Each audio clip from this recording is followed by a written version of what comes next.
পঞ্চগড় সীমান্তে ভারতীয় সীমান্তরক্ষী বাহিনী বিএসএফের গুলিতে এক বাংলাদেশি যুবক নিহত হয়েছেন। ভোরে পঞ্চগড় সদরের হারিভাষা ইউনিয়নের মমিনপাড়া ও ভারতের সিংপাড়া সীমান্ত এলাকায় তাকে গুলি করে হত্যা করা হয়। বিজিবি জানায়, গতকাল গভীর রাতে আনোয়ার সহ কয়েকজন বাংলাদেশি ভারতে গরু আনতে যান। ভোরে ফেরার পথে বিএসএফ সদস্যরা তাদের ধাওয়া করে এবং কয়েক রাউন্ড গুলি করেন।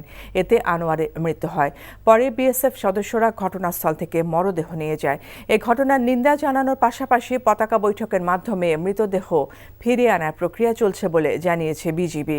নিহত আনোয়ার হোসেন তেঁতুলিয়া উপজেলার দেবনগর ইউনিয়নের বাসিন্দা ছিলেন। আপনার কি কোনো জব এক্সপেরিয়েন্স আছে? তোর চাকরি দেখা আর আমার কপালে নেই। আমি চেষ্টা করছি, হচ্ছে না, এটা আমার দোষ। টাকা হলে মানুষের অবস্থান পরিবর্তন হয়, কিন্তু রুচির না। এমন ছেলের কাছে বিয়ে হলে যে কোনো মেয়ের আর্থিক নিশ্চয়তা থাকবে। টাকা পয়সা কি সব?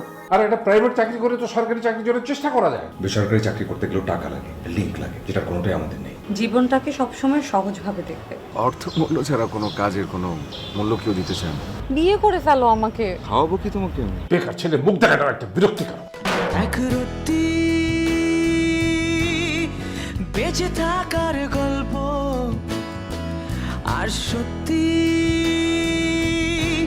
বন্ধুত্বের সংকল্প, সেটা অল্প অল্প করে বদলে যাচ্ছে। গল্প